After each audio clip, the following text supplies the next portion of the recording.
This reading by Gord Mackenzie. White Fang by Jack London.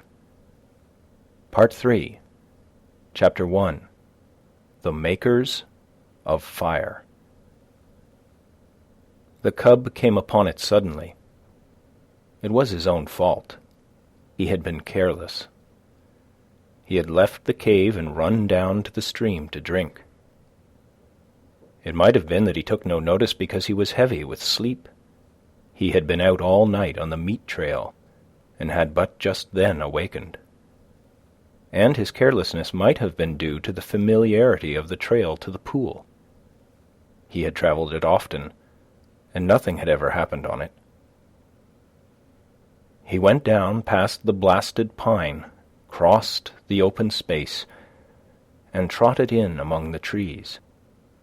Then, at the same instant, he saw and smelt before him, sitting silently on their haunches, were 5 live things, the like of which he had never seen before. It was his first glimpse of mankind. But at the sight of him, the 5 men did not spring to their feet, nor show their teeth, nor snarl. They did not move, but sat there, silent and ominous. Nor did the cub move. Every instinct of his nature would have impelled him to dash wildly away, had there not suddenly, and for the first time, arisen in him another and counter instinct. A great awe descended upon him. He was beaten down to movelessness by an overwhelming sense of his own weakness and littleness. Here was mastery and power, something far and away beyond him. The cub had never seen man, yet the instinct concerning man was his. In dim ways he recognized in man the animal that had fought itself to primacy over the other animals of the wild. Not alone out of his own eyes, but out of the eyes of all his ancestors was the cub now looking upon man. Out of eyes that had circled in the darkness around countless winter campfires, that had peered from safe distances and from the hearts of thickets at the strange 2-legged animal that was lord over living things. The spell of the cub's heritage was upon him. The fear and the respect born of the centuries of struggle and the accumulated experience of the generations. The heritage was too compelling for a wolf that was only a cub.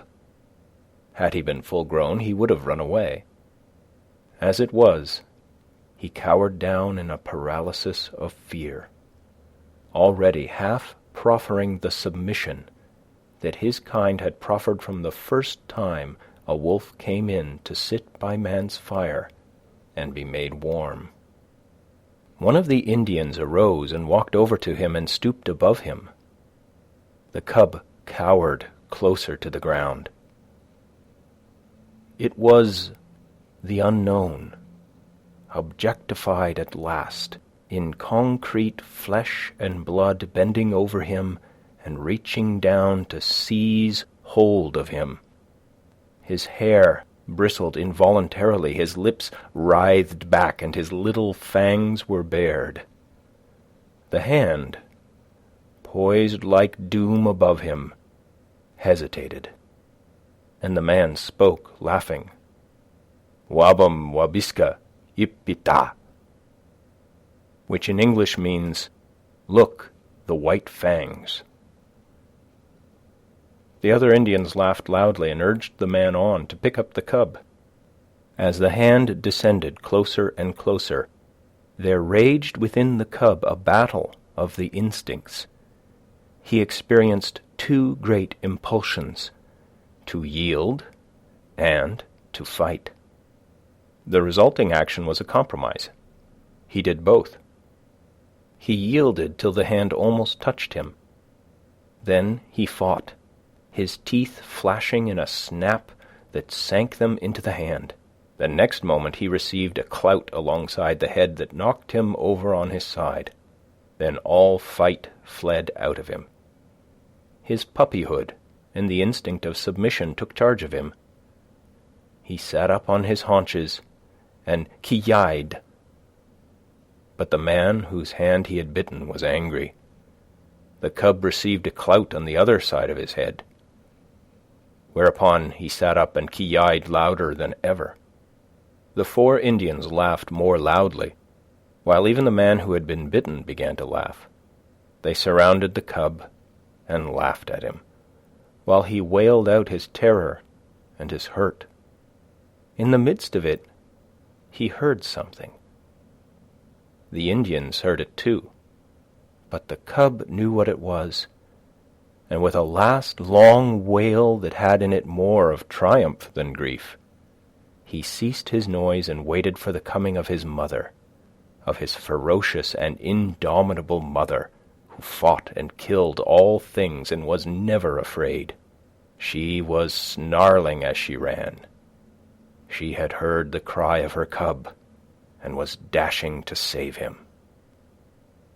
She bounded in amongst them, her anxious and militant motherhood making her anything but a pretty sight. But to the cub the spectacle of her protective rage was pleasing.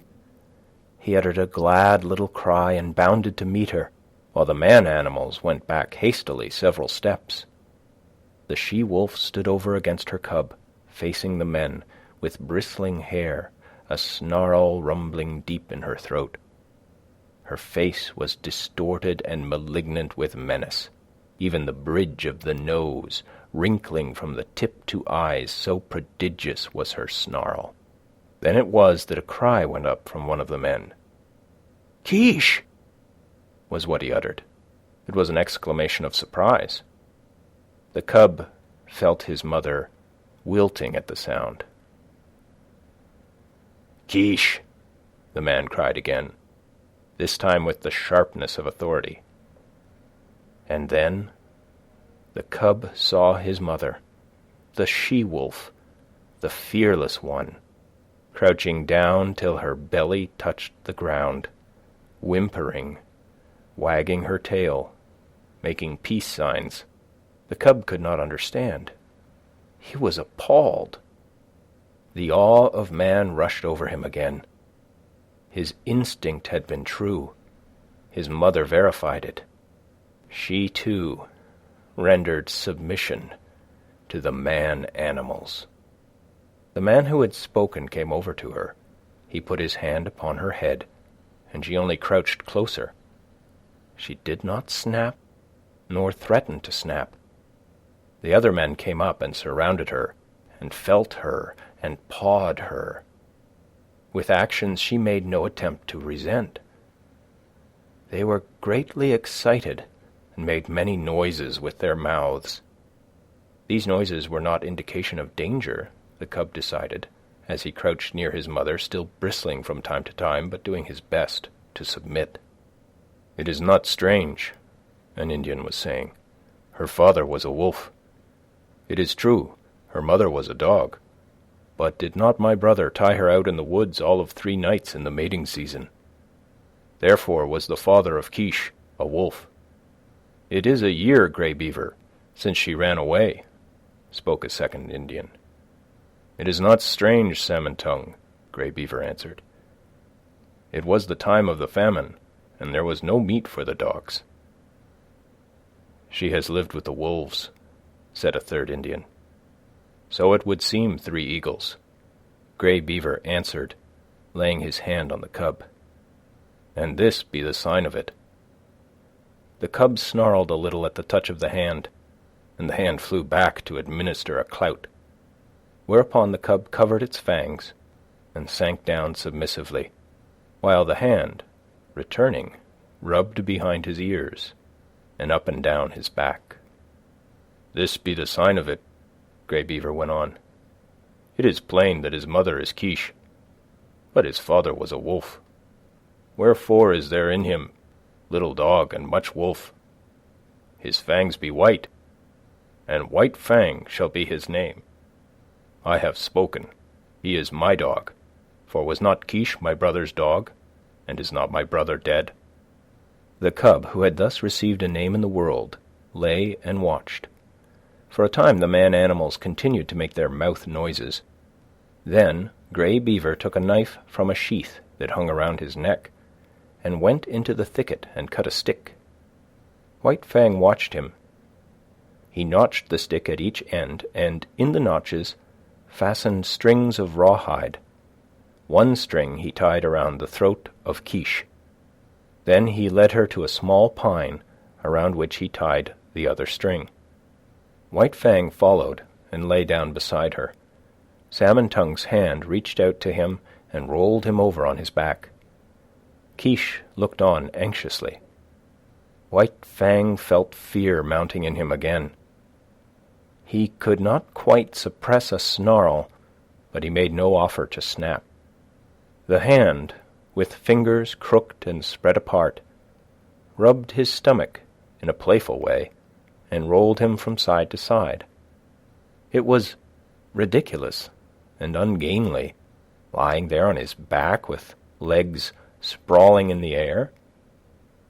Besides, it was a position of such utter helplessness that White Fang's whole nature revolted against it.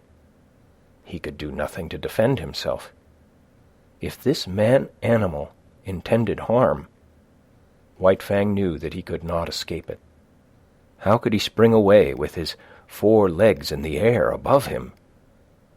Yet submission made him master his fear, and he only growled softly. This growl he could not suppress, nor did the man-animal resent it by giving him a blow on the head. And furthermore, such was the strangeness of it, White Fang experienced an unaccountable sensation of pleasure as the hand rubbed back and forth. When he was rolled on his side, he ceased to growl. When the fingers pressed and prodded at the base of his ears, the pleasurable sensation increased. And when, with a final rub and scratch, the man left him alone and went away, all fear had died out of White Fang. He was to know fear many times in his dealing with man, yet it was a token of the fearless companionship with man that was ultimately to be his. After a time, White Fang heard strange noises approaching. He was quick in his classification, for he knew them at once for man-animal noises. A few minutes later, the remainder of the tribe, strung out as it was on the march, trailed in. There were more men and many women and children, 40 souls of them, and all heavily burdened with camp equipage and outfit. Also there were many dogs, and these, with the exception of the part-grown puppies, were likewise burdened with camp outfit, on their backs in bags that fastened tightly around underneath. The dogs carried from 20 to 30 pounds of weight. White Fang had never seen dogs before, but at sight of them he felt that they were his own kind, only somehow different. But they displayed little difference from the wolf when they discovered the cub and his mother. There was a rush. White Fang bristled and snarled and snapped in the face of the open-mouthed, oncoming wave of dogs, and went down and under them, feeling the sharp slash of teeth in his body, himself biting and tearing at the legs and bellies above him. There was a great uproar. He could hear the snarl of Kish as she fought for him, and he could hear the cries of the man-animals, the sound of clubs striking upon bodies, and the yelps of pain from the dogs so struck. Only a few seconds elapsed before he was on his feet again. He could now see the man-animals driving back the dogs with clubs and stones, defending him, saving him from the savage teeth of his kind that somehow was not his kind. And though there was no reason in his brain for a clear conception of so abstract a thing as justice, nevertheless, in his own way, he felt the justice of the man-animals, and he knew them for what they were, makers of law and executors of law. Also, he appreciated the power with which they administered the law. Unlike any animals he had ever encountered, they did not bite nor claw. They enforced their live strength with the power of dead things. Dead things did their bidding. Thus, sticks and stones, directed by these strange creatures, leaped through the air like living things, inflicting grievous hurts upon the dogs. To his mind, this was power unusual, power inconceivable and beyond the natural, power that was godlike. White Fang, in the very nature of him, could never know anything about gods. At the best, he could know only things that were beyond knowing. But the wonder and awe that he had of these man-animals in ways resembled what would be the wonder and awe of man at sight of some celestial creature on a mountain-top hurling thunderbolts from either hand at an astonished world. The last dog had been driven back. The hubbub died down, and White Fang licked his hurts and meditated upon this, his first taste of pack cruelty and his introduction to the pack. He had never dreamed that his own kind consisted of more than One Eye, his mother, and himself. They had constituted a kind apart, and here abruptly he had discovered many more creatures apparently of his own kind. And there was a subconscious resentment that these, his kind, at first sight had pitched upon him and tried to destroy him. In the same way he resented his mother being tied with a stick, even though it was done by the superior man-animals. It savored of the trap, of bondage. Yet of the trap and of bondage he knew nothing. Freedom to roam and run and lie down at will had been his heritage, and here it was being infringed upon. His mother's movements were restricted by the length of a stick, and by the length of that same stick was he restricted, for he had not yet got beyond the need of his mother's side. He did not like it, nor did he like it when the man-animals arose and went on with their march. For a tiny man-animal took the other end of the stick and led Quiche captive behind him, and behind Quiche followed White Fang, greatly perturbed and worried by this new adventure he had entered upon. They went down the valley of the stream, far beyond White Fang's widest ranging, until they came to the end of the valley, where the stream ran into the Mackenzie River. Here, where canoes were cached on poles high in the air, and where stood fish racks for the drawing of fish, camp was made, and White Fang looked on with wondering eyes. The superiority of these man-animals increased with every moment. There was their mastery over all these sharp-fanged dogs. It breathed of power. But greater than that, to the wolf cub, was their mastery over things not alive, their capacity to communicate motion to unmoving things, their capacity to change the very face of the world. It was this last that especially affected him. The elevation of frames of poles caught his eye, yet this in itself was not so remarkable, being done by the same creatures that flung sticks and stones to great distances. But when the frames of poles were made into teepees, by being covered with cloth and skin, White Fang was astounded. It was the colossal bulk of them that impressed him. They arose around him on every side like some monstrous, quick-growing form of life. They occupied nearly the whole circumference of his field of vision. He was afraid of them. They loomed ominously above him, and when the breeze stirred them into huge movements, he cowered down in fear, keeping his eyes warily upon them, and prepared to spring away if they attempted to precipitate themselves upon him. But in a short while his fear of the teepees passed away. He saw the women and children passing in and out of them without harm, and he saw the dogs trying often to get into them, and being driven away with sharp words and flying stones. After a time he left Kish's side and crawled cautiously toward the wall of the nearest tepee. It was the curiosity of growth that urged him on, the necessity of learning and living and doing that brings experience. The last few inches to the wall of the tepee were crawled with painful slowness and precaution. The day's events had prepared him for the unknown to manifest itself in most stupendous and unthinkable ways. At last his nose touched the canvas. He waited. Nothing happened. Then he smelled the strange fabric, saturated with the man smell. He closed on the canvas with his teeth and gave a gentle tug. Nothing happened, though the adjacent portions of the tepee moved. He tugged harder. There was a greater movement. It was delightful. He tugged still harder and repeatedly until the whole tepee was in motion. Then the sharp cry of a squaw inside sent him scampering back to Kish.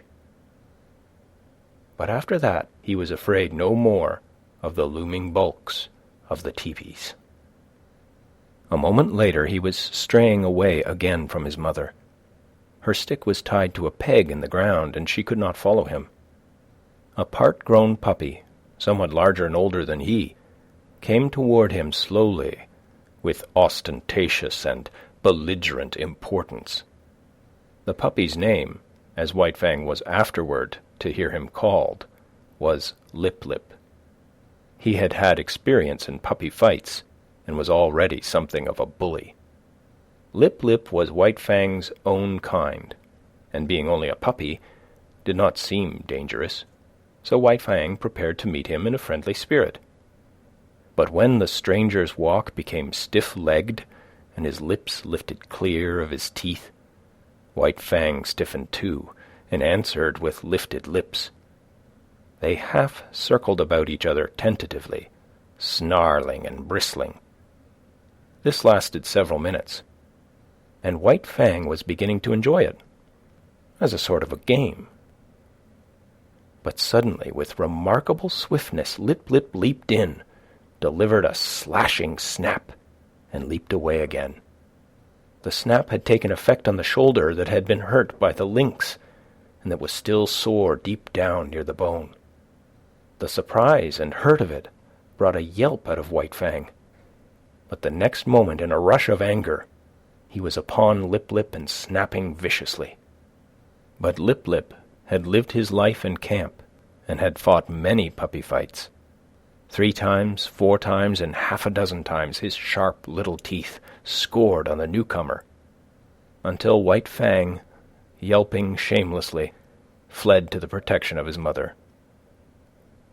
It was the first of the many fights he was to have with Lip Lip, for they were enemies from the start, born so, with natures destined perpetually to clash. Kish licked White Fang soothingly with her tongue, and tried to prevail upon him to remain with her. But his curiosity was rampant, and several minutes later he was venturing forth on a new quest. He came upon one of the man animals, Gray Beaver, who was squatting on his hams and doing something with sticks and dry moss spread before him on the ground. White Fang came near to him and watched. Gray Beaver made mouth noises which White Fang interpreted as not hostile, so he came still nearer. Women and children were carrying more sticks and branches to Gray Beaver. It was evidently an affair of moment. White Fang came in until he touched Gray Beaver's knee, so curious was he, and already forgetful that this was a terrible man-animal.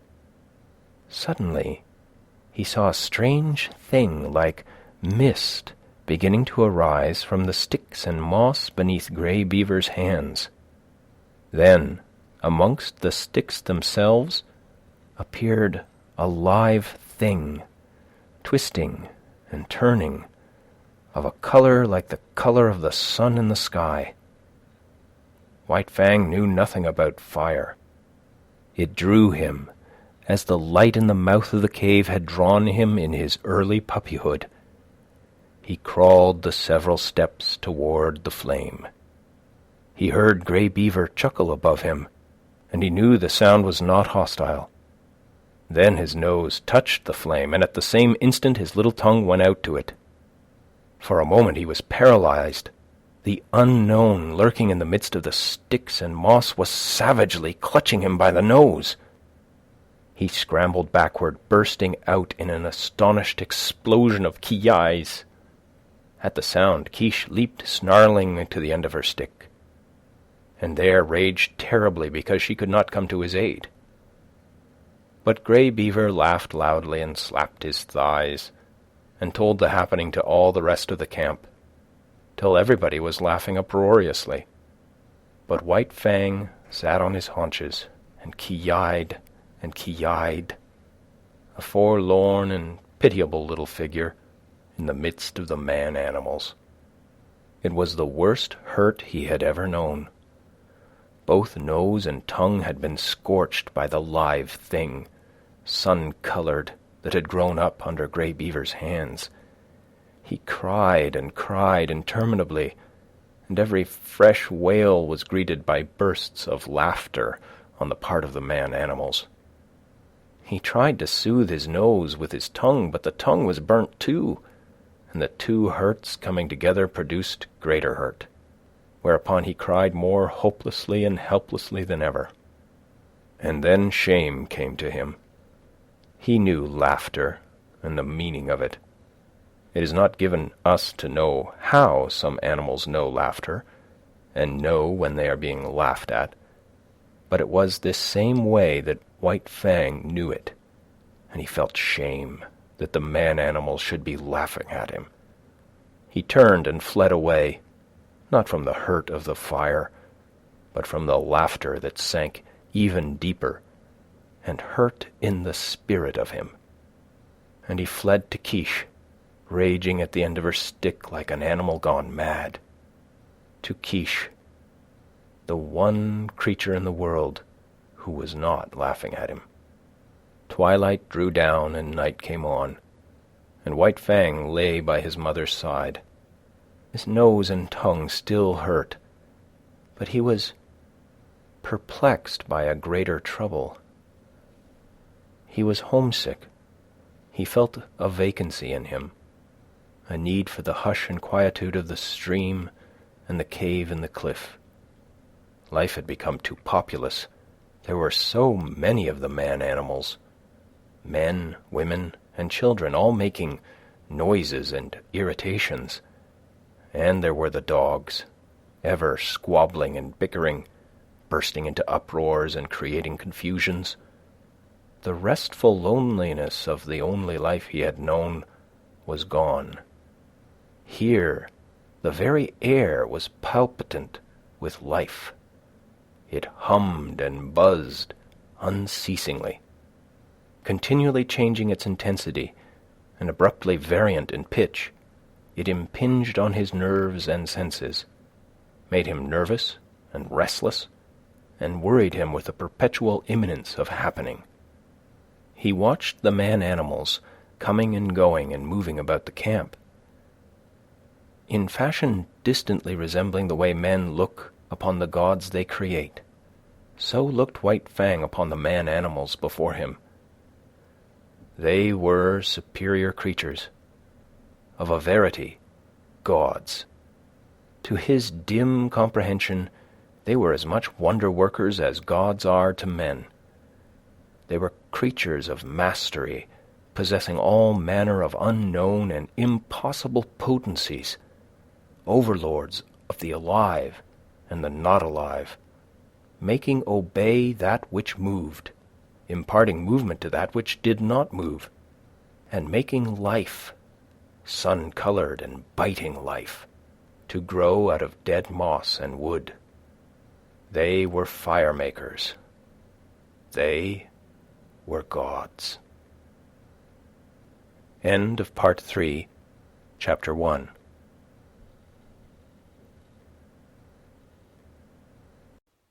This reading by Gord Mackenzie.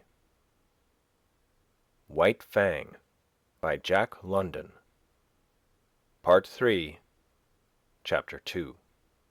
The Bondage. The days were thronged with experience for White Fang. During the time that Quiche was tied by the stick, he ran over all the camp, inquiring, investigating, learning. He quickly came to know much of the ways of the man-animals, but familiarity did not breed contempt. The more he came to know them, the more they vindicated their superiority, the more they displayed their mysterious powers, the greater loomed their god-likeness. To man has been given the grief, often, of seeing his gods overthrown and his altars crumbling. But to the wolf and the wild dog that have come in to crouch at man's feet, this grief has never come.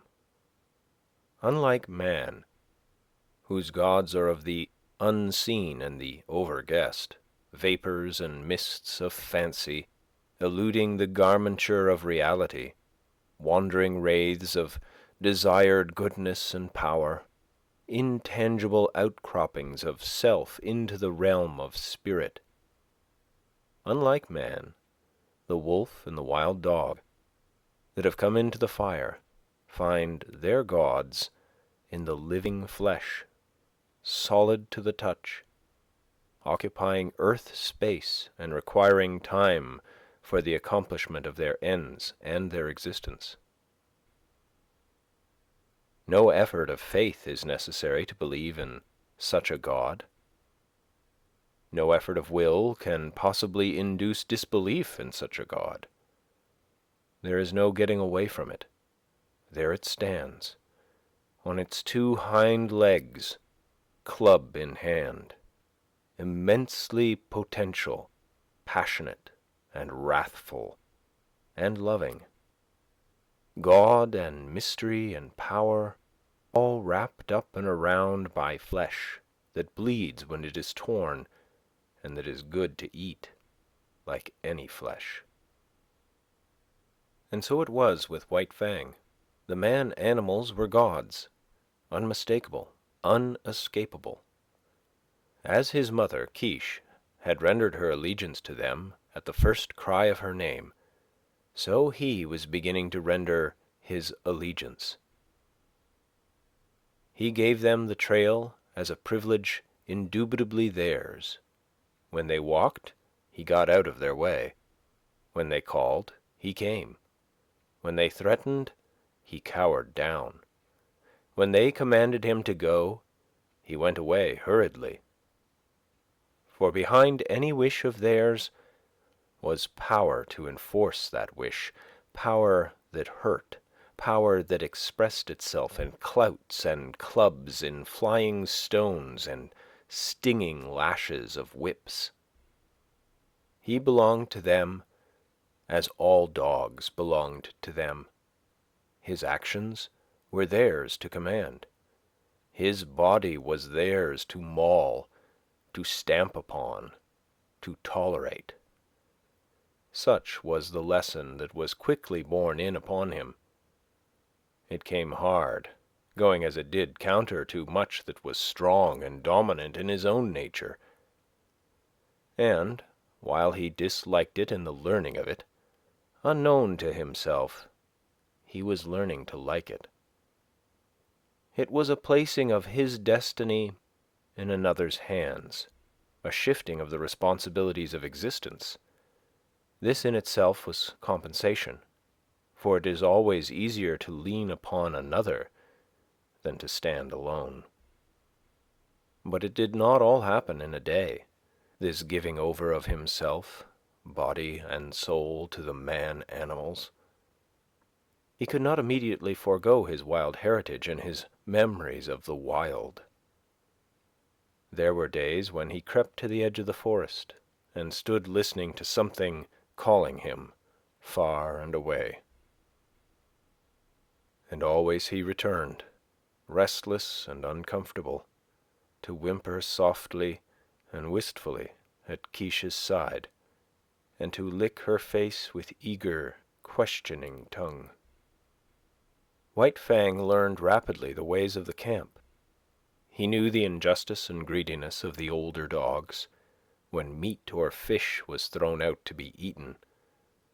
He came to know that men were more just, children more cruel, and women more kindly and more likely to toss him a bit of meat or bone.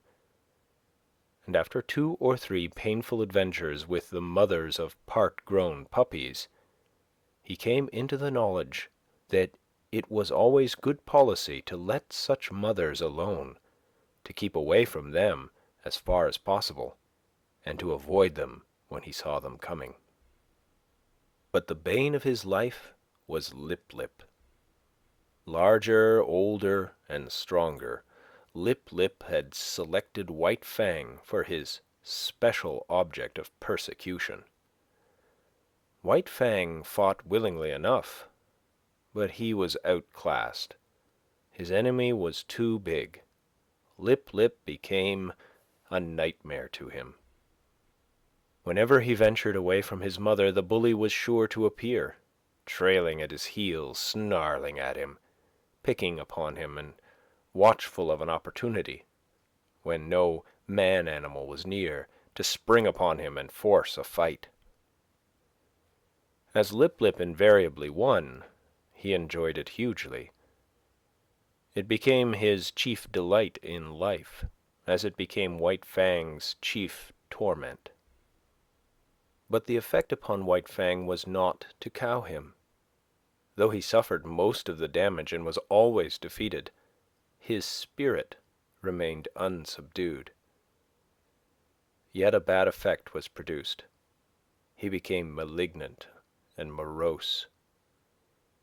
His temper had been savage by birth, but it became more savage under this unending persecution. The genial, playful, puppyish side of him found little expression. He never played and gambolled about with the other puppies of the camp. Lip Lip would not permit it. The moment White Fang appeared near them, Lip Lip was upon him, bullying and hectoring, or fighting with him until he had driven him away. The effect of all this was to rob White Fang of much of his puppyhood, and to make him in his comportment older than his age. Denied the outlet through play of his energies, he recoiled upon himself and developed his mental processes. He became cunning. He had idle time in which to devote himself to thoughts of trickery. Prevented from obtaining his share of meat and fish when a general feed was given to the camp dogs, he became a clever thief. He had to forage for himself, and he foraged well, though he was oft times a plague to the squaws in consequence. He learned to sneak about camp, to be crafty, to know what was going on everywhere, to see and to hear everything, and to reason accordingly, and successfully to devise ways and means of avoiding his implacable persecutor. It was early in the days of his persecution that he played his first really big, crafty game, and got therefrom his first taste of revenge. As Kiche, when with the wolves, had lured out to destruction dogs from the camps of men, so White Fang, in manner somewhat similar, lured Lip Lip into Kiche's avenging jaws. Retreating before Lip Lip, White Fang made an indirect flight that led in and out and around the various teepees of the camp. He was a good runner, swifter than any puppy of his size, and swifter than Lip Lip. But he did not run his best in this chase. He barely held his own, one leap ahead of his pursuer. Lip Lip, excited by the chase and by the persistent nearness of his victim, forgot caution and locality. When he remembered locality, it was too late. Dashing at top speed around a tepee, he ran full tilt into Quiche, lying at the end of her stick. He gave one yelp of consternation, and then her punishing jaws closed upon him. She was tied, but he could not get away from her easily. She rolled him off his legs so that he could not run, while she repeatedly ripped and slashed him with her fangs. When at last he succeeded in rolling clear of her, he crawled to his feet, badly dishevelled, hurt both in body and spirit. His hair was standing out all over him in tufts where her teeth had mauled. He stood where he had risen, opened his mouth, and broke out a long, heart-broken puppy wail. But even this he was not allowed to complete. In the middle of it, White Fang, rushing in, sank his teeth into Lip Lip's hind leg.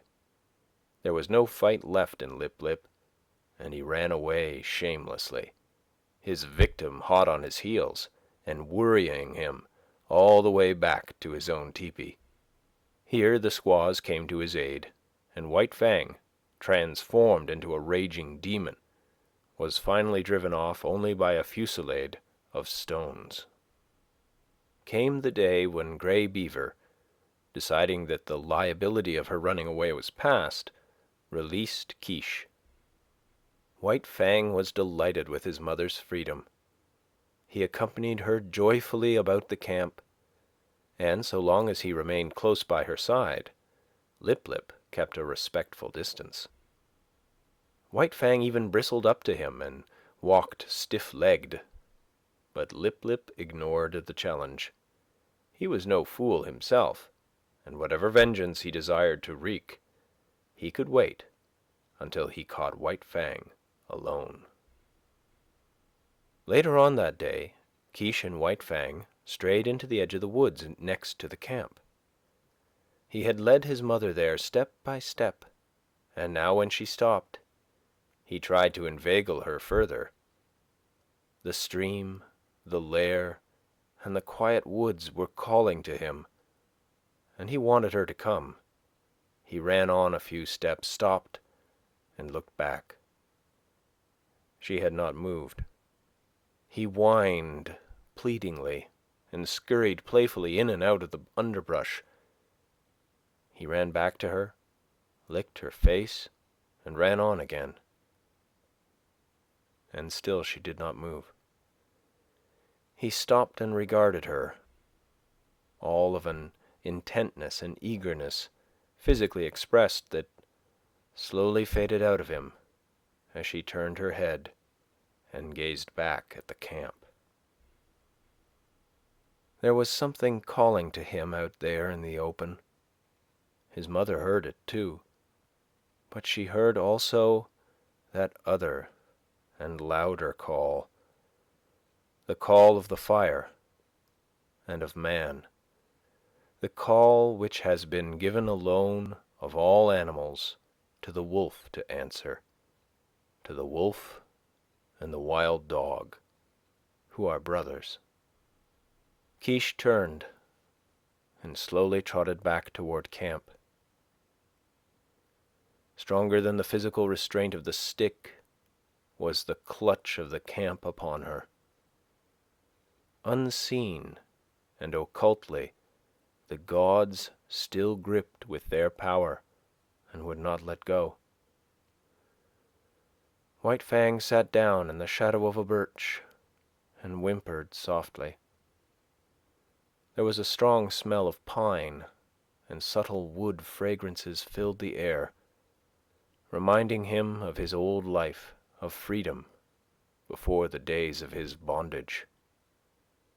But he was still only a part-grown puppy, and stronger than the call either of man or of the wild was the call of his mother. All the hours of his short life he had depended upon her. The time was yet to come for independence. So he arose and trotted forlornly back to camp, pausing once and twice to sit down and whimper and to listen to the call that still sounded in the depths of the forest. In the wild, the time of a mother with her young is short, but under the dominion of man it is sometimes even shorter. Thus it was with White Fang. Grey Beaver was in the debt of 3 eagles. 3 eagles was going away on a trip up the Mackenzie to the Great Slave Lake. A strip of scarlet cloth, a bear skin, 20 cartridges, and quiche went to pay the debt. White Fang saw his mother taken aboard 3 eagles' canoe and tried to follow her. A blow from 3 eagles knocked him backward to the land. The canoe shoved off. He sprang into the water and swam after it, deaf to the sharp cries of Grey Beaver to return. Even a man-animal, a god, White Fang ignored. Such was the terror he was in of losing his mother. But gods are accustomed to being obeyed, and Grey Beaver wrathfully launched a canoe in pursuit. When he overtook White Fang, he reached down and by the nape of the neck lifted him clear of the water. He did not deposit him at once in the bottom of the canoe. Holding him suspended with one hand, with the other hand he proceeded to give him a beating. And it was a beating. His hand was heavy. Every blow was shrewd to hurt, and he delivered a multitude of blows. Impelled by the blows that rained upon him, now from this side, now from that, White Fang swung back and forth like an erratic and jerky pendulum. Varying were the emotions that surged through him. At first he had known surprise. Then came a momentary fear when he yelped several times to the impact of the hand. But this was quickly followed by anger. His free nature asserted itself, and he showed his teeth and snarled fearlessly in the face of the wrathful god. This but served to make the god more wrathful. The blows came faster, heavier, more shrewd to hurt. Grey Beaver continued to beat. White Fang continued to snarl. But this could not last forever. One or the other must give over, and that one was White Fang. Fear surged through him again. For the first time he was being really man-handled. The occasional blows of sticks and stones he had previously experienced were as caresses compared with this. He broke down and began to cry and yelp. For a time each blow brought a yelp from him, but fear passed into terror until finally his yelps were voiced in unbroken succession, unconnected with the rhythm of the punishment. At last Grey Beaver withheld his hand. White Fang, hanging limply, continued to cry. This seemed to satisfy his master, who flung him down roughly in the bottom of the canoe. In the meantime the canoe had drifted down the stream. Grey Beaver picked up the paddle. White Fang was in his way. He spurned him savagely with his foot. In that moment White Fang's free nature flashed forth again, and he sank his teeth into the moccasined foot. The beating that had gone before was as nothing compared with the beating he now received. Grey Beaver's wrath was terrible. Likewise was White Fang's fright. Not only the hand, but the hard wooden paddle was used upon him, and he was bruised and sore in all his small body when he was again flung down in the canoe. Again, and this time with purpose, did Grey Beaver kick him. White Fang did not repeat his attack on the foot. He had learned another lesson of his bondage. Never, no matter what the circumstance, must he dare to bite the god who is lord and master over him. The body of the lord and master was sacred, not to be defiled by the teeth of such as he. That was evidently the crime of crimes, the one offense there was no condoning nor overlooking. When the canoe touched the shore, White Fang lay whimpering and motionless, waiting the will of Grey Beaver. It was Grey Beaver's will that he should go ashore, for ashore he was flung, striking heavily on his side and hurting his bruises afresh. He crawled tremblingly to his feet and stood whimpering. Lip Lip, who had watched the whole proceeding from the bank, now rushed upon him, knocking him over and sinking his teeth into him. White Fang was too helpless to defend himself, and it would have gone hard with him had not Grey Beaver's foot shot out, lifting Lip Lip into the air with its violence so that he smashed down to earth 12 feet away. This was the man-animal's justice. And even then, in his own pitiable plight, White Fang experienced a little grateful thrill. At Grey Beaver's heels, he limped obediently through the village to the tepee. And so it came that White Fang learned that the right to punish was something the gods reserved for themselves and denied to the lesser creatures under them. That night, when all was still, White Fang remembered his mother and sorrowed for her. He sorrowed too loudly and woke up Grey Beaver, who beat him. After that he mourned gently when the gods were around. But sometimes, straying off to the edge of the woods by himself, he gave vent to his grief, and he cried it out with loud whimperings and wailings. It was during this period that he might have hearkened to the memories of the lair and the stream and run back to the wild.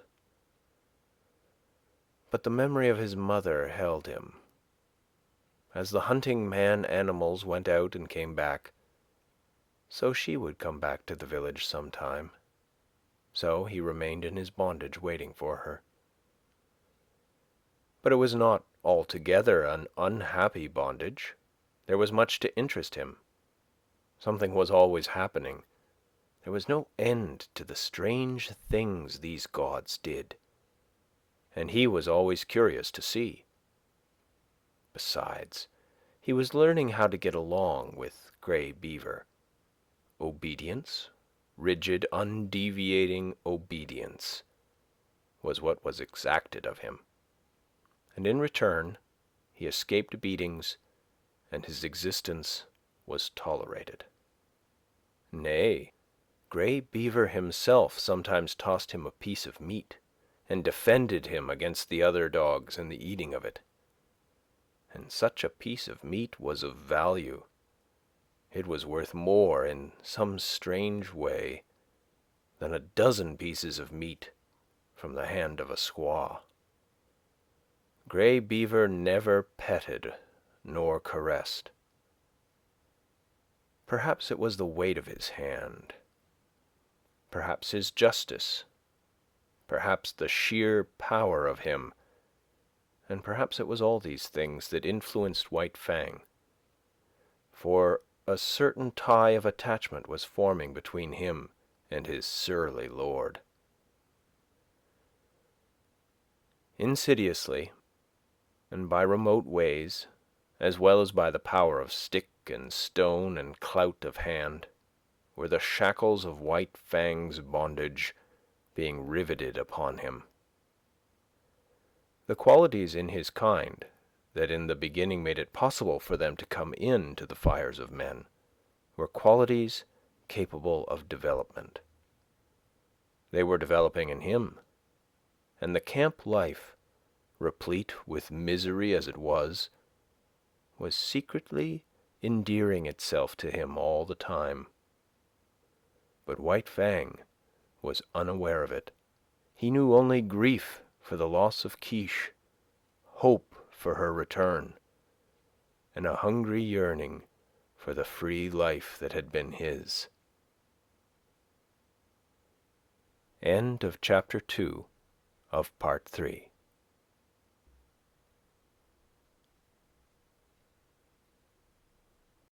White Fang by Jack London, Part 3, Chapter 3. Lip Lip continued so to darken his days that White Fang became wickeder and more ferocious than it was his natural right to be. Savageness was part of his makeup, but the savageness thus developed exceeded his makeup. He acquired a reputation for wickedness among the man-animals themselves. Wherever there was trouble and uproar in the camp, fighting and squabbling, or the outcry of a squaw over a bit of stolen meat, they were sure to find White Fang mixed up in it and usually at the bottom of it. They did not bother to look after the causes of his conduct. They saw only the effects, and the effects were bad.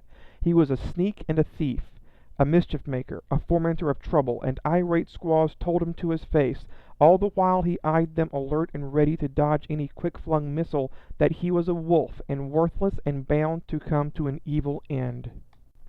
He found himself an outcast in the midst of the populous camp. All the young dogs followed Lip Lip's lead. There was a difference between White Fang and them. Perhaps they sensed his wildwood breed and instinctively felt for him the enmity that the domestic dog feels for the wolf. But be that as it may, they joined with Lip Lip in the persecution, and once declared against him, they found good reason to continue declared against him. One and all, from time to time, they felt his teeth, and to his credit he gave more than he received. Many of them he could whip in single fight, but single fight was denied him. The beginning of such a fight was a signal for all the young dogs in the camp to come running and pitch upon him.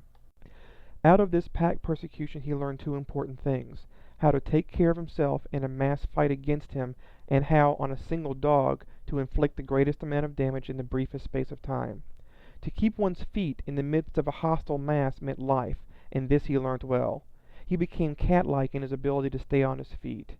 Even grown dogs might hurtle him backwards or sideways with the impact of their heavy bodies, and backwards or sideways he would go, in the air or sliding on the ground, but always with his legs under him and his feet downward to the Mother Earth.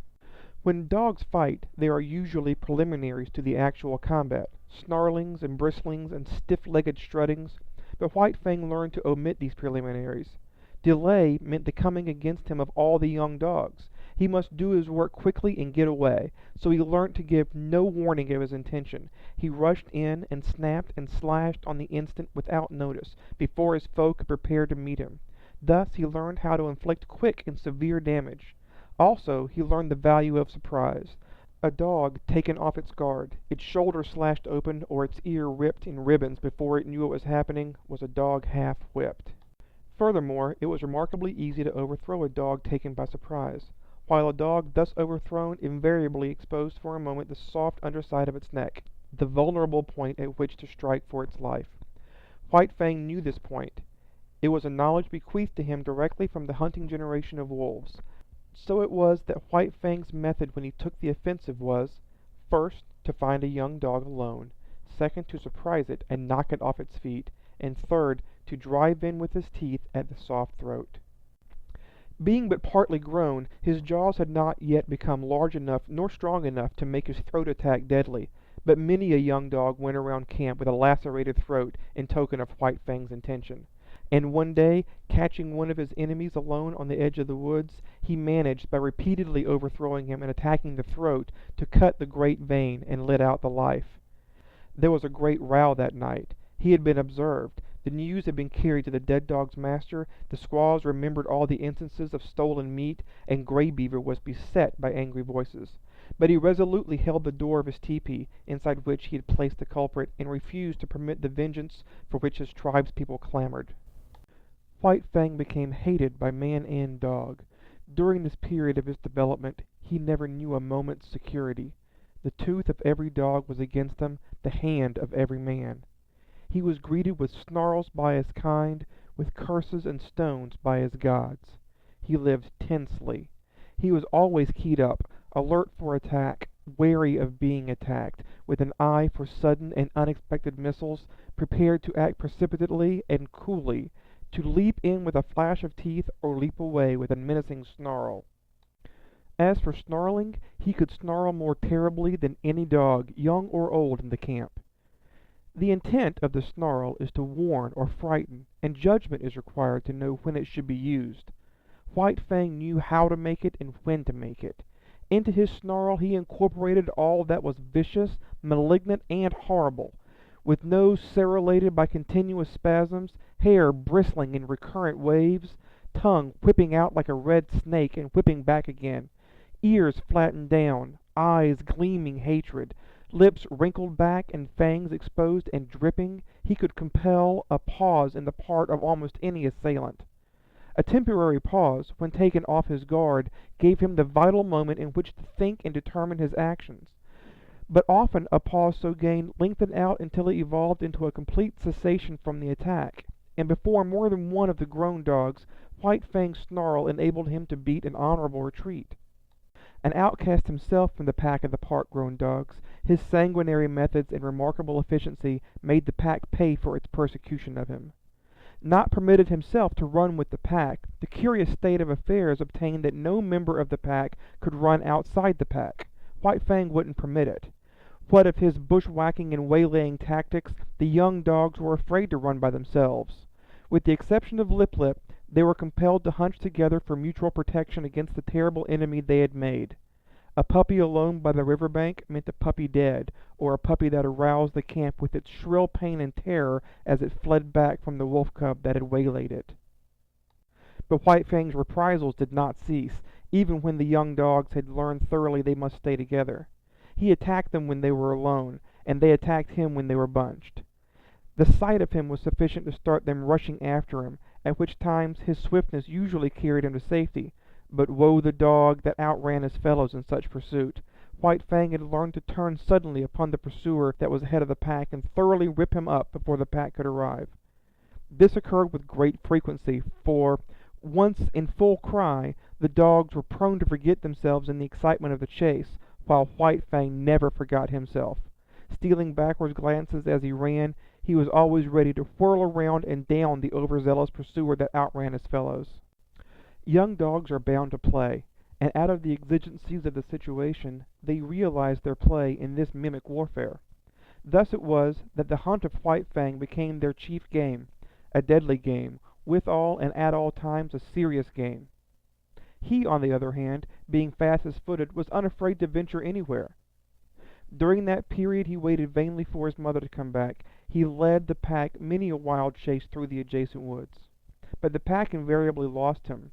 Its noise and outcry warned him of its presence, while he ran alone, velvet-footed, silently, a moving shadow among the trees after the manner of his father and mother before him. Further, he was more directly connected with the wild than they, and he knew more of its secrets and stratagems. A favorite trick of his was to lose his trail in running water, and then lie quietly in a nearby thicket while their baffled cries arose around him. Hated by his kind and by mankind, indomitable, perpetually warred upon, and himself waging perpetual war, his development was rapid and one-sided. There was no soil for kindliness and affection to blossom in. Of such things he had not the faintest glimmering. The code he learned was to obey the strong and oppress the weak. Gray Beaver was a god, and strong, therefore White Fang obeyed him. But the dog younger or smaller than himself was weak, a thing to be destroyed. His development was in the direction of power. In order to face the constant danger of hurt and even of destruction, his predatory and protective faculties were unduly developed. He became quicker of movement than the other dogs, swifter of foot, craftier, deadlier, more lithe, more lean with iron-like muscle and sinew, more enduring, more cruel, more ferocious, and more intelligent. He had to become all of these things, else he would not have held his own nor survived the hostile environment in which he found himself. End of Part 3, Chapter 3. White Fang by Jack London, Part 3, Chapter 4. In the fall of the year, when the days were shortening and the bite of the frost was coming into the air, White Fang got his chance for liberty. For several days there had been a great hubbub in the village. The summer camp was being dismantled, and the tribe, bag and baggage, was preparing to go off to the fall hunting. White Fang watched it all with eager eyes, and when the teepees began to come down and the canoes were loading at the bank, he understood. Already the canoes were departing, and some had disappeared down the river. Quite deliberately, he determined to stay behind. He waited his opportunity to slink out of camp to the woods. Here, in the running stream where the ice was beginning to form, he hid his trail. Then he crawled into the heart of a dense thicket and waited. The time passed by, and he slept intermittently for hours. Then he was aroused by Gray Beaver's voice calling his name. There were other voices. White Fang could hear Gray Beaver's squaw taking part in the search, and Mitsa, who was Gray Beaver's son. White Fang trembled with fear, and though the impulse came to crawl out of his hiding place, he resisted it. After a time the voices died away, and some time after that he crept out to enjoy the success of his undertaking. Darkness was coming on, and for a while he played about in the trees, pleasuring in his freedom. Then, and quite suddenly, he became aware of loneliness. He sat down to consider, listening to the silence of the forest and perturbed by it. That nothing moved nor sounded seemed ominous. He felt the lurking danger unseen and unguessed. He was suspicious of the looming bulks of the trees and of the dark shadows that might conceal all manner of perilous things. Then it was cold. Here was no warm side of a tepee against which to snuggle. The frost was in his feet, and he kept lifting first one forefoot and then the other. He curved his bushy tail around to cover them, and at the same time he saw a vision. There was nothing strange about it. Upon his inward sight was impressed a succession of memory pictures.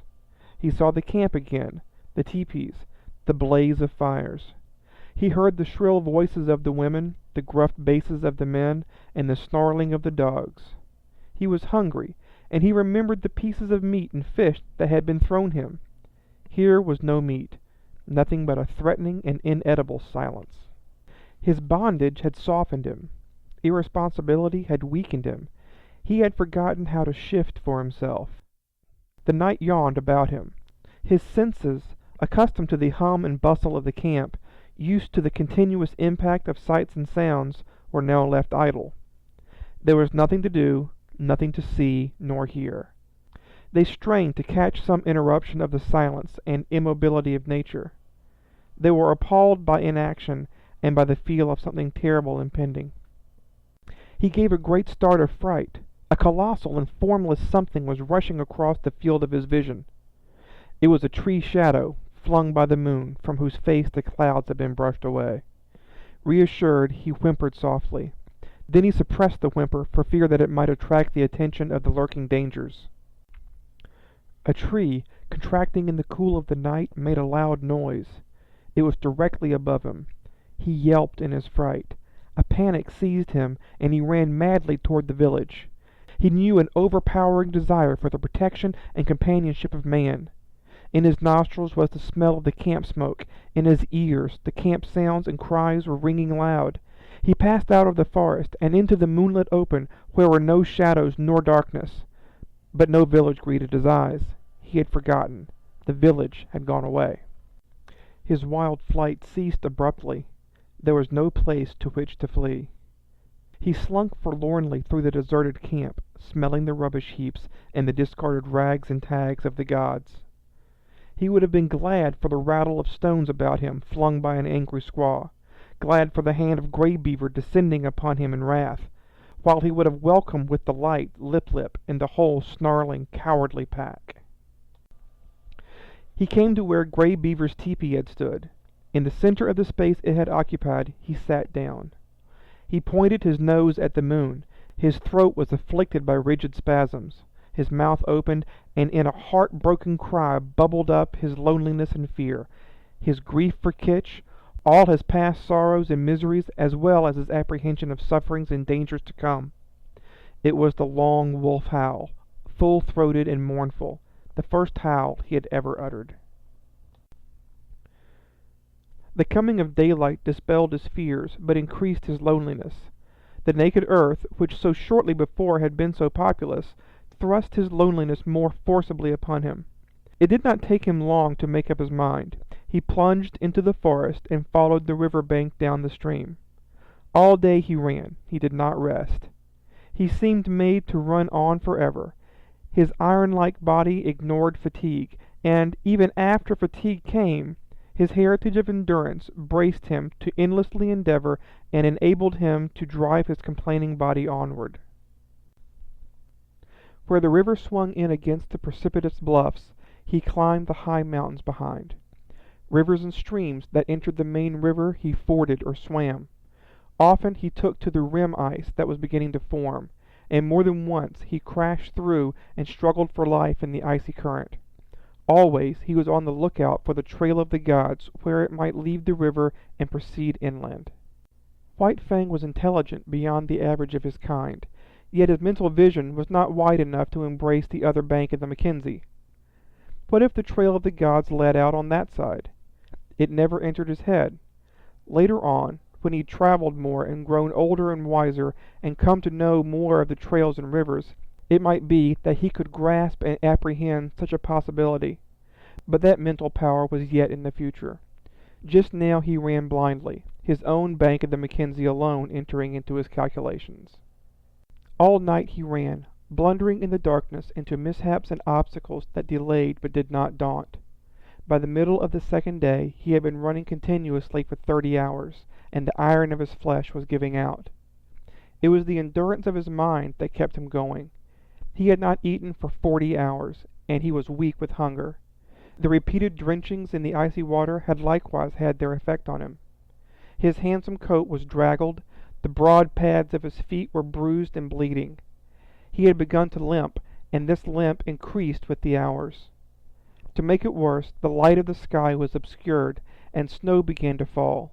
A raw, moist, melting, clinging snow, slippery underfoot, that hid from him the landscape he traversed and covered over the inequalities of the ground, so that the way of his feet was more difficult and painful. Gray Beaver had intended camping that night on the far bank of the Mackenzie, for it was in that direction that the hunting lay. But on the near bank, shortly before dark, a moose coming down to drink had been espied by Clucooch, who was Gray Beaver's squaw. Now, had not the moose come down to drink, had not Mitsa been steering out of course because of the snow, had not Clucooch sighted the moose, and had not Gray Beaver killed it with one lucky shot from his rifle, all subsequent things would have happened differently. Gray Beaver would not have camped on the near side of the Mackenzie, and White Fang would have passed and gone on, either to die or to find his way to his wild brothers and become one of them, a wolf to the end of his days. Night had fallen. The snow was flying more thickly, and White Fang, whimpering softly to himself as he stumbled and limped along, came upon a fresh trail in the snow. So fresh was it that he knew it immediately for what it was. Whining with eagerness, he followed back from the river bank and in among the trees. The camp sounds came to his ears. He saw a blaze of fire, Cluchook cooking, and Gray Beaver squatting on his hams and mumbling a chunk of raw tallow. There was fresh meat in camp. White Fang expected a beating. He crouched and bristled a little at the thought of it. Then he went forward again. He feared and disliked the beating he knew to be waiting for him. But he knew further that the comfort of the fire would be his, the protection of the gods, and the companionship of the dogs. The last, a companionship of enmity, but none the less a companionship, and satisfying to his gregarious needs. He came cringing and crawling into the firelight. Gray Beaver saw him and stopped munching the tallow. White Fang crawled slowly, cringing and groveling in the abjectness of his abasement and submission. He crawled straight toward Gray Beaver, every inch of his progress becoming slower and more painful. At last he lay at the master's feet, into whose possession he now surrendered himself voluntarily, body and soul. Of his own choice he came to sit by the man's fire and to be ruled by him. White Fang trembled, waiting for the punishment to fall upon him. There was a movement of the hand above him. He cringed involuntarily under the expected blow. It did not fall. He stole a glance upward. Gray Beaver was breaking the lump of tallow in half. Gray Beaver was offering him one piece of the tallow. Very gently and somewhat suspiciously he first smelled the tallow and then proceeded to eat it. Gray Beaver ordered meat to be brought to him and guarded him from the other dogs while he ate. After that, grateful and content, White Fang lay at Gray Beaver's feet, gazing at the fire that warmed him, blinking and dozing, secure in the knowledge that the morrow would find him not wandering forlorn through the bleak forest stretches, but in the camp of the man-animals, with the gods to whom he had given himself and upon whom he was now dependent. End of Part 3, Chapter 4. White Fang by Jack London. Part 3, Chapter 5, The Covenant. When December was well along, Gray Beaver went on a journey up the Mackenzie. Mitza and Klukooch went with him. One sled he drove himself, drawn by dogs he had traded for or borrowed. A second and smaller sled was driven by Mitza, and to this was harnessed a team of puppies. It was more of a toy affair than anything else, yet it was the delight of Mitza, who felt that he was beginning to do man's work in the world. Also, he was learning to drive dogs and to train dogs, while the puppies themselves were being broken into the harness. Furthermore, the sled was of some service, for it carried nearly 200 pounds of outfit and food. White Fang had seen the camp dogs toiling in the harness, so that he did not resent overmuch the first placing of the harness upon himself. About his neck was put a moss-stuffed collar, which was connected by 2 pulling traces to a strap that passed around his chest and over his back. It was to this that fastened the long rope by which he pulled at the sled. There were 7 puppies in the team. The others had been born earlier in the year and were 9 and 10 months old, while White Fang was only 8 months old. Each dog was fastened to the sled by a single rope. No 2 ropes were of the same length, while the difference in length between any 2 ropes was at least that of a dog's body. Every rope was brought to a ring at the front end of the sled. The sled itself was without runners, being a birch-bark toboggan with upturned forward end to keep it from plowing under the snow. This construction enabled the weight of the sled and load to be distributed over the largest snow surface, for the snow was crystal powder and very soft. Observing the same principle of widest distribution of weight, the dogs at the ends of their ropes radiated fan fashion from the nose of the sled, so that no dog trod in another dog's footsteps. There was, furthermore, another virtue in the fan formation. The ropes of varying length prevented the dogs from attacking the rear those that ran in front of them. For a dog to attack another, it would have to turn upon one at a shorter rope, in which case it would find itself face to face with the dog attacked, and it would also find itself facing the whip of the driver. But the most peculiar virtue of all lay in the fact that the dog that strove to attack one in front of him must pull the sled faster, and that the faster the sled traveled, the faster could the dog attacked run away. Thus, the dog behind could never catch up with the one in front. The faster he ran, the faster ran the one he was after, and the faster ran all the dogs. Incidentally, the sled went faster, and thus, by cunning and indirection, did man increase his mastery over the beasts. Mitza resembled his father, much of whose grey wisdom he possessed. In the past he had observed Lip Lip's persecution of White Fang, but at that time Lip Lip was another man's dog, and Mitza had never dared more than to shy an occasional stone at him. But now Lip Lip was his dog, and he proceeded to wreak his vengeance upon him by putting him at the end of the longest rope. This made Lip Lip the leader, and was apparently an honor, but in reality it took away from him all honor, and instead of being bully and master of the pack, he now found himself hated and persecuted by the pack. Because he ran at the end of the longest rope, the dogs had always the view of him running away before him. All that they saw of him was his bushy tail and fleeing hind legs, a view far less ferocious and intimidating than his bristling mane and gleaming fangs. Also, dogs being so constituted in their mental ways, the sight of him running away gave desire to run after him, and a feeling that he ran away from them. The moment the sled started, the team took after Lip Lip in a chase that extended throughout the day. At first, he had been prone to turn upon his pursuers, jealous of his dignity and wrathful, But at such times, Mitza would throw the stinging lash of the 30-foot caribou gut whip into his face and compel him to turn tail and run on. Lip Lip might face the pack, but he could not face that whip, and all that was left for him to do was to keep his long rope taut and his flanks ahead of the teeth of his mates. But a still greater cunning lurked in the recesses of the Indian mind. To give point to the unending pursuit of the leader, Mitza favored him over the other dogs. These favors aroused in them jealousy and hatred. In their presence, Mitza would give him meat, and would give it only to him. This was maddening to them. They would rage around just outside the throwing distance of the whip, while Lip Lip devoured the meat and Mitza protected him. And when there was no meat to give, Mitza would keep the team at a distance and make believe to give meat to Lip Lip. White Fang took kindly to the work. He had traveled a greater distance than the other dogs in the yielding of himself to the rule of the gods, and he had learned more thoroughly the futility of opposing their will. In addition, the persecution he had suffered from the pack had made the pack less to him in the scheme of things, and man more. He had not learned to be dependent on his kind for companionship. Besides, Quiche was well nigh forgotten, and the chief outlet of expression that remained to him was in the allegiance he tendered the gods he had accepted as masters. So he worked hard, learned discipline, and was obedient. Faithfulness and willingness characterized his toil.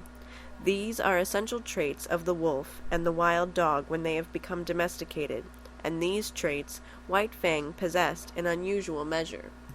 A companionship did exist between White Fang and the other dogs, but it was one of warfare and enmity. He had never learned to play with them.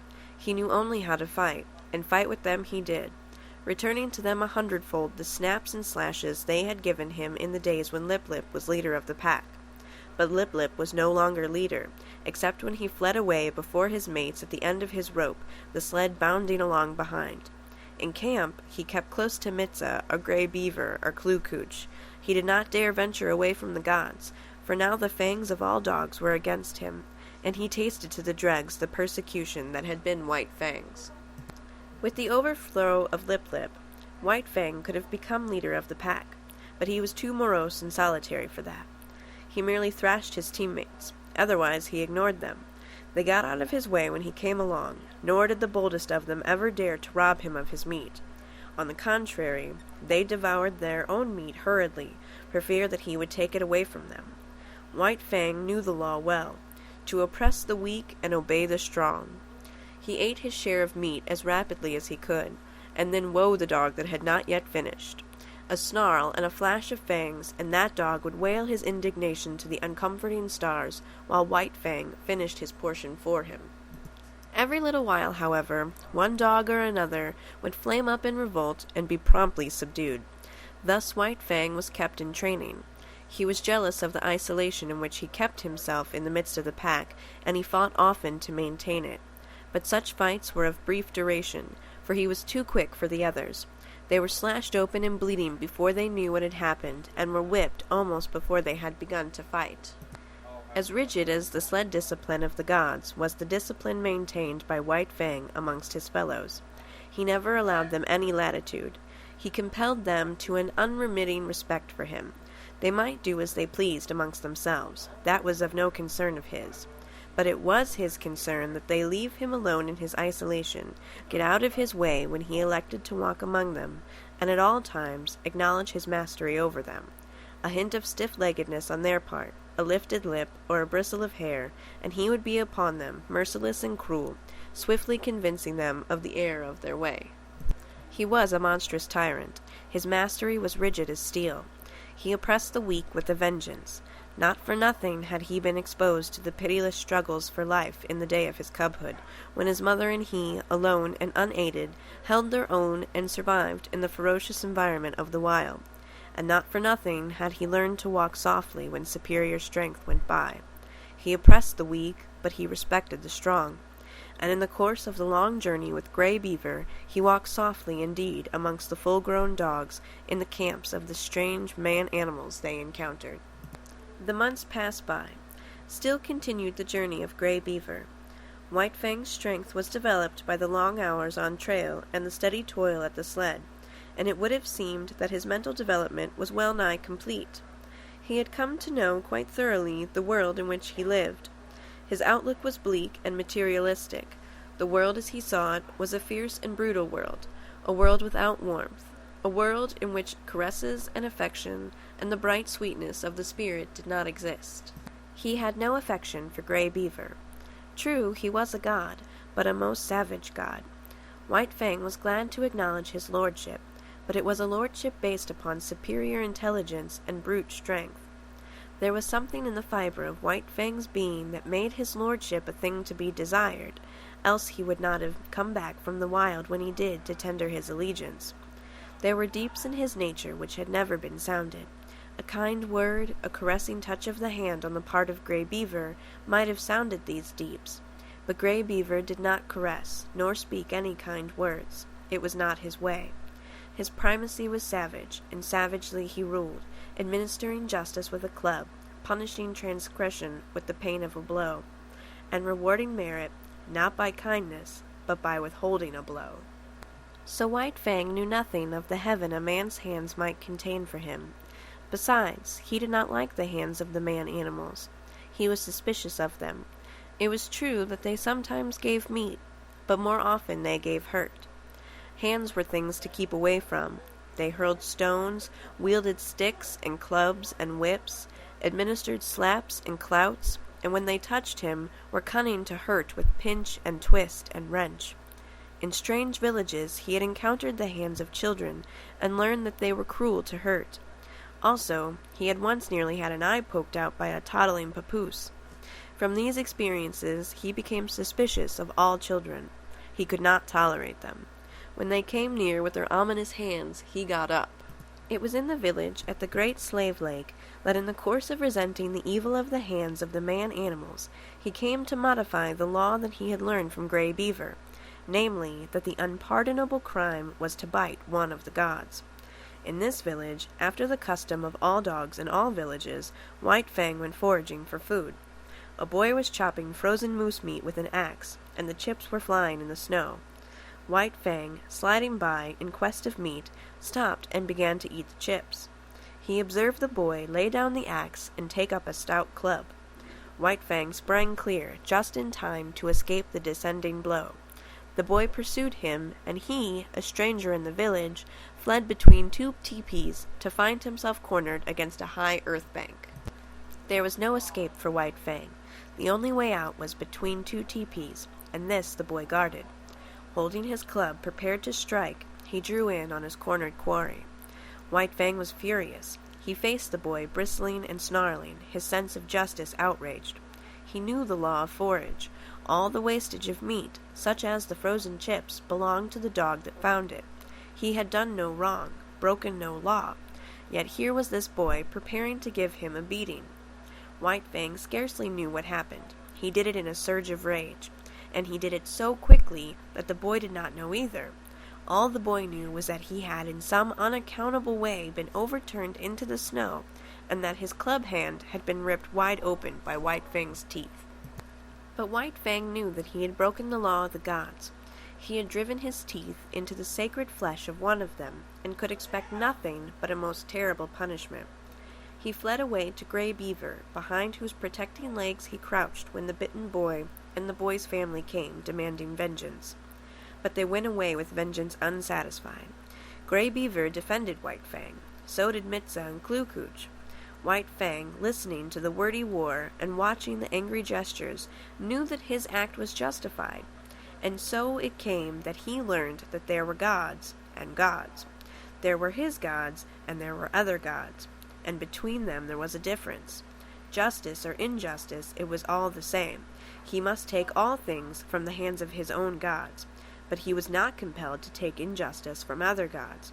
It was his privilege to resent it with his teeth, and this was also the law of the gods.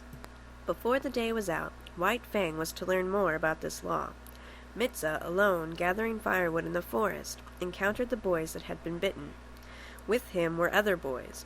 Hot words passed. Then all the boys attacked Mitza. It was going hard with him. Blows were raining upon him from all sides. White Fang looked on at first. This was an affair of the gods, and no concern of his. Then he realized that this was Mitza, one of his own particular gods who was being maltreated. It was no reasoned impulse that made White Fang do what he did. A mad rush of anger sent him leaping in amongst the combatants. 5 minutes later, the landscape was covered with fleeing boys, many of whom dripped blood upon the snow in token that White Fang's teeth had not been idle.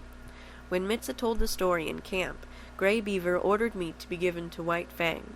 He ordered much meat to be given, and White Fang, gorged and sleepy by the fire, knew that the law had received its verification.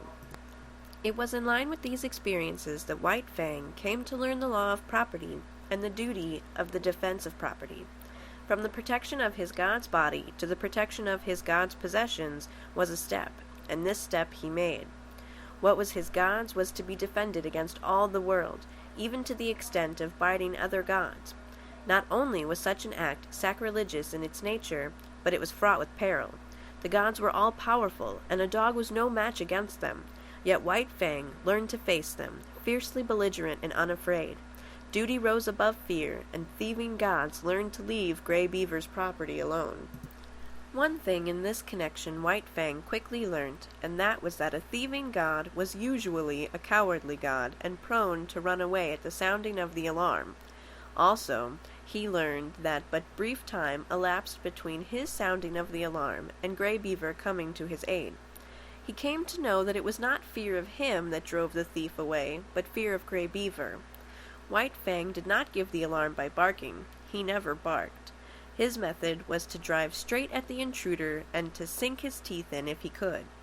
Because he was morose and solitary, having nothing to do with the other dogs, he was unusually fitted to guard his master's property, and in this he was encouraged and trained by Grey Beaver. One result of this was to make White Fang more ferocious and indomitable, and more solitary. The months went by, binding stronger and stronger the covenant between dog and man. This was the ancient covenant that the first wolf that came in from the wild entered into with man. And, like all succeeding wolves and wild dogs that had done likewise, White Fang worked the covenant out for himself. The terms were simple. For the possession of a flesh-and-blood god, he exchanged his own liberty. Food and fire, protection and companionship were some of the things he received from the god. In return, he guarded the god's property, defended his body, worked for him, and obeyed him.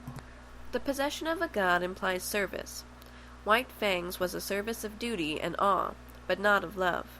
He did not know what love was. He had no experience of love. Quiche was a remote memory. Besides, not only had he abandoned the wild and his kind when he gave himself up to man, but the terms of the covenant were such that if he ever met Quiche again, he would not desert his god to go with her. His allegiance to man seemed somehow a law of his being greater than the love of liberty, of kind and kin. End of Chapter 5. White Fang by Jack London. Part 3, Chapter 6. The Famine. The spring of the year was at hand when Grey Beaver finished his long journey. It was April, and White Fang was a year old when he pulled into the home villages and was loosed from the harness by Mitza. Though a long way from his full growth, White Fang, next to Lip Lip, was the largest yearling in the village. Both from his father, the wolf, and from Quiche, he had inherited stature and strength, and already he was measuring up alongside the full-grown dogs. But he had not yet grown compact. His body was slender and rangy, and his strength more stringy than massive. His coat was the true wolf gray, and to all appearances he was true wolf himself. The quarter strain of dog he had inherited from Quiche had left no mark on him physically, though it had played its part in his mental make-up. He wandered through the village, recognizing with staid satisfaction the various gods he had known before the long journey. Then there were the dogs, puppies growing up like himself, and grown dogs that did not look so large and formidable as the memory pictures he retained of them. Also, he stood less in fear of them than formerly, stalking among them with a certain careless ease that was as new to him as it was enjoyable. There was Basik, a grizzled old fellow that in his younger days had but to uncover his fangs to send White Fang cringing and crouching to the right about. From him White Fang had learned much of his own insignificance, and from him he was now to learn much of the change and development that had taken place in himself. While Basik had been growing weaker with age, White Fang had been growing stronger with youth. It was at the cutting up of a moose fresh killed that White Fang learned of the changed relations in which he stood to the dog world. He had got for himself a hoof and part of the shin bone to which quite a bit of meat was attached. Withdrawn from the immediate scramble of the other dogs, in fact out of sight behind a thicket, he was devouring his prize when Basik rushed in upon him. Before he knew what he was doing, he had slashed the intruder twice and sprung clear. Basik was surprised by the other's temerity and swiftness of attack. He stood, gazing stupidly across at White Fang, the raw red shin bone between them. Basik was old, and already he had come to know the increasing valor of the dogs it had been his wont to bully. Bitter experiences these, which perforce he swallowed, calling upon all his wisdom to cope with them. In the old days he would have sprung upon White Fang in a fury of righteous wrath, but now his waning powers would not permit such a course. He bristled fiercely and looked ominously across the shin bone at White Fang. And White Fang, resurrecting quite a deal of the old awe, seemed to wilt and to shrink in upon himself and grow small, as he cast about in his mind for a way to beat a retreat not too inglorious. And right here Basik erred. Had he contented himself with looking fierce and ominous, all would have been well. White Fang, on the verge of retreat, would have retreated, leaving the meat to him. But Basik did not wait. He considered the victory already his, and stepped forward to the meat. As he bent his head carelessly to smell it, White Fang bristled slightly. Even then it was not too late for Basik to retrieve the situation. Had he merely stood over the meat, head up and glowering, White Fang would ultimately have slunk away. But the fresh meat was strong in Basik's nostrils, and greed urged him to take a bite of it. This was too much for White Fang. Fresh upon his months of mastery over his own teammates, it was beyond his self-control to stand idly by while another devoured the meat that belonged to him. He struck, after his custom, without warning. With the first slash, Basik's right ear was ripped into ribbons. He was astounded at the suddenness of it. But more things, and most grievous ones, were happening with equal suddenness. He was knocked off his feet. His throat was bitten. While he was struggling to his feet, the young dog sank teeth twice into his shoulder. The swiftness of it was bewildering. He made a futile rush at White Fang, clipping the empty air with an outraged snap. The next moment his nose was laid open, and he was staggering backward away from the meat. The situation was now reversed. White Fang stood over the shin bone, bristling and menacing, while Basik stood a little way off, preparing to retreat. He dared not risk a fight with this young lightning flash, and again he knew, and more bitterly, the enfeeblement of oncoming age. His attempt to maintain his dignity was heroic. Calmly turning his back upon young dog and shin bone as though both were beneath his notice, and unworthy of his consideration, he stalked grandly away. Nor until well out of sight did he stop to lick his bleeding wounds. The effect on White Fang was to give him a greater faith in himself, and a greater pride. He walked less softly among the grown dogs. His attitude toward them was less compromising. Not that he went out of his way looking for trouble. Far from it. But upon his way he demanded consideration. He stood upon his right to go his way unmolested and to give trail to no dog. He had to be taken into account, that was all. He was no longer to be disregarded and ignored, as was the lot of puppies, and as continued to be the lot of the puppies that were his teammates. They got out of the way, gave trail to the grown dogs, and gave up meat to them under compulsion. But White Fang, uncompanionable, solitary, morose, scarcely looking left to right, redoubtable, forbidding of aspect, remote and alien, was accepted as an equal by his puzzled elders. They quickly learned to leave him alone, neither venturing hostile acts, nor making overtures of friendliness. If they left him alone, he left them alone, a state of affairs that they found, after a few encounters, to be preeminently desirable. In midsummer, White Fang had an experience. Trotting along in his silent way to investigate a new tepee which had been erected on the edge of the village while he was away with the hunters after moose, he came full upon Quiche. He paused and looked at her. He remembered her vaguely, but he remembered her, and that was more than could be said for her. She lifted her lip at him in the old snarl of menace, and his memory became clear. His forgotten cubhood, all that was associated with that familiar snarl rushed back to him. Before he had known the gods, she had been to him the center pin of the universe. The old familiar feelings of that time came back upon him, surged up within him. He bounded towards her joyously, and she met him with shrewd fangs that laid his cheek open to the bone. He did not understand. He backed away, bewildered and puzzled. But it was not Keish's fault. A wolf mother was not made to remember her cubs of a year or so before. So she did not remember White Fang. He was a strange animal, an intruder, and her present litter of puppies gave her the right to resent such intrusion. One of the puppies sprawled up to White Fang. They were half-brothers, only they did not know it. White Fang sniffed the puppy curiously, whereupon Kish rushed upon him, gnashing his face a second time. He backed further away. All the old memories and associations died down again and passed into the grave from which they had been resurrected. He looked at Kish licking her puppy and stopping now and then to snarl at him. She was without value to him. He had learned to get along without her. Her meaning was forgotten. There was no place for her in his scheme of things, as there was no place for him in hers. He was still standing, stupid and bewildered, the memories forgotten, wondering what it was all about, when Kish attacked him a third time, intent on driving him away altogether from the vicinity. And White Fang allowed himself to be driven away. This was a female of his kind, and it was a law of his kind that the males must not fight the females. He did not know anything about this law, for it was no generalization of the mind, not as something acquired by experience of the world. He knew it as a secret prompting, as an urge of instinct, of the same instinct that made him howl at the moon and stars of nights, and that made him fear death and the unknown.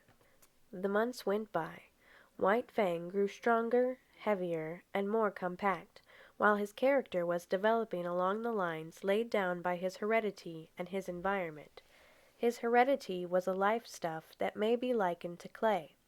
It possessed many possibilities, was capable of being molded into many different forms. Environment served to model the clay, to give it a particular form. Thus, had White Fang never come into the fires of man, the wild would have molded him into a true wolf. But the gods had given him a different environment, and he was molded into a dog that was rather wolfish, but that was a dog and not a wolf. And so, according to the clay of his nature and the pressure of his surroundings, his character was being molded into a certain particular shape. There was no escaping it. He was becoming more morose, more uncompanionable, more solitary, more ferocious, while the dogs were learning more and more that it was better to be at peace with him than at war, and Grey Beaver was coming to prize him more greatly with the passage of each day. White Fang, seeming to sum up strength in all his qualities, nevertheless suffered from one besetting weakness. He could not stand being laughed at. The laughter of men was a hateful thing. They might laugh among themselves about anything they pleased, except himself, and he did not mind. But the moment laughter was turned upon him, he would fly into a most terrible rage. Grave, dignified, somber, a laugh made him frantic to ridiculousness. It so outraged him and upset him that for hours he would behave like a demon, and woe to the dog that at such times ran foul of him, for he knew the law too well to take it out of Grey Beaver. Behind Grey Beaver were a club and a godhead, but behind the dogs there was nothing but space, and into this space they flew when White Fang came on the scene, made mad by laughter. In the 3rd year of his life there came a great famine to the Mackenzie Indians. In the summer the fish failed. In the winter the caribou forsook their accustomed track. Moose were scarce. The rabbits almost disappeared. Hunting and preying animals perished. Denied their usual food supply, weakened by hunger, they fell upon and devoured one another. Only the strong survived. White Fang's gods were always hunting animals. The old and the weak of them died of hunger. There was wailing in the village. where the women and children went without in order that what little they had might go into the bellies of the lean and hollow-eyed hunters who trod into the forest in the vain pursuit of meat. To such extremity were the gods driven that they ate the soft tan leather of their moccasins and mittens, while the dogs ate the harnesses off their backs and the very whiplashes. Also the dogs ate one another, and also the gods ate the dogs. The weakest and the most worthless were eaten first. The dogs that still lived looked on and understood. A few of the boldest and wisest forsook the fires of the gods, which had now become a shambles, and fled into the forest, where in the end they starved to death or were eaten by wolves. In this time of misery White Fang too stole away into the woods. He was better fitted for the life than the other dogs, for he had the training of his cubhood to guide him. Especially adept did he become in stalking small living things. He would lie concealed for hours, following every movement of a cautious tree squirrel, waiting, with a patience as huge as the hunger he suffered from, until the squirrel ventured out upon the ground. Even then White Fang was not premature. He waited until he was sure of striking before the squirrel could gain a tree refuge. Then, and not until then, would he flash from his hiding place, a gray projectile, incredibly swift, never failing its mark, the fleeing squirrel that fled not fast enough. Successful as he was with squirrels, there was one difficulty that prevented him from living and growing fat on them. There was not enough squirrels, so he was driven to hunt still smaller things. So acute did his hunger become at times that he was not above rooting out wood mice from their burrows in the ground, nor did he scorn to do battle with a weasel as hungry as himself and many times more ferocious. In the worst pinches of the famine he stole back to the fires of the gods, but he did not go into the fires. He lurked in the forest, avoiding discovery and robbing the snares at the rare intervals when game was caught. He even robbed Gray Beaver's snare of a rabbit at a time when Gray Beaver staggered and tottered through the forest, sitting down often to rest, what of weakness and of shortness of breath. One day White Fang encountered a young wolf, gaunt and scrawny, loose-jointed with famine. Had he not been hungry himself, White Fang might have gone with him and eventually found his way into the pack amongst his wild brethren. As it was, he ran the young wolf down and killed him and ate him. Fortune seemed to favor him. Always, when the hardest pressed for food, he found something to kill. Again, when he was weak, it was his luck that none of the larger preying animals chanced upon him. Thus he was strong from the 2 days' eating a lynx had afforded him when the hungry wolf pack ran full tilt upon him. It was a long, cruel chase, but he was better nourished than they, and in the end outran them. And not only did he outrun them, but circling widely back on his track, he gathered in on one of his exhausted pursuers. After that he left that part of the country and journeyed over to the valley wherein he had been born. Here, in the old lair, he encountered Quiche. Up to her old tricks, she too had fled the inhospitable fires of the gods, and gone back to her old refuge to give birth to her young. Of this litter but one remained alive when White Fang came upon the scene, and this one was not destined to live long. Young life had little chance in such a famine. Quiche's greeting of her grown son was anything but affectionate, but White Fang did not mind. He had outgrown his mother. So he turned tail philosophically and trotted out up the stream. At the forks he took the turning to the left, where he found the lair of the lynx with whom his mother and he had fought long before. Here, in the abandoned lair, he settled down and rested for a day. During the early summer, in the last days of the famine, he met Lip Lip, who had likewise taken to the woods, where he had eked out a miserable existence. White Fang came upon him unexpectedly. Trotting in opposite directions along the base of a high bluff, they rounded a corner of rock and found themselves face to face. They paused with instant alarm and looked at each other suspiciously. White Fang was in splendid condition. His hunting had been good, and for a week he had eaten his fill. He was even gorged from his latest kill. but in the moment he looked at Lip Lip, his hair rose on end all along his back. It was an involuntary bristling on his part, the physical state that in the past had always accompanied the mental state produced in him by Lip Lip's bullying and persecution. As in the past, he had bristled and snarled at the sight of Lip Lip, so now, and automatically, he bristled and snarled. He did not waste any time. The thing was done thoroughly and with dispatch. Lip Lip essayed to back away, but White Fang struck him hard, shoulder to shoulder. Lip Lip was overthrown and rolled upon his back. White Fang's teeth drove into the scrawny throat. There was a death struggle, during which White Fang walked around, stiff-legged and observant. Then he resumed his course and trotted along the base of the bluff. One day, not long after, he came to the edge of the forest, where a narrow stretch of open land sloped down to the Mackenzie. He had been over this ground before, when it was bare, but now a village occupied it. Still hidden amongst the trees, he paused to study the situation. Sights and sounds and scents were familiar to him. It was the old village, changed to a new place. But sights and sounds and smells were different from those he had had last when he fled away from it. There was no whimpering nor wailing.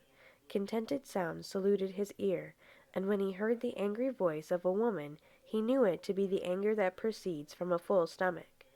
And there was a smell in the air of fish. There was food. The famine was gone. He came out boldly from the forest and trotted into camp straight to Gray Beaver's tepee. Gray Beaver was not there, but Kloo Kooch welcomed him with glad cries and the whole of a fresh-caught fish, and he lay down to wait Gray Beaver's coming. End of Part 3, Chapter 6.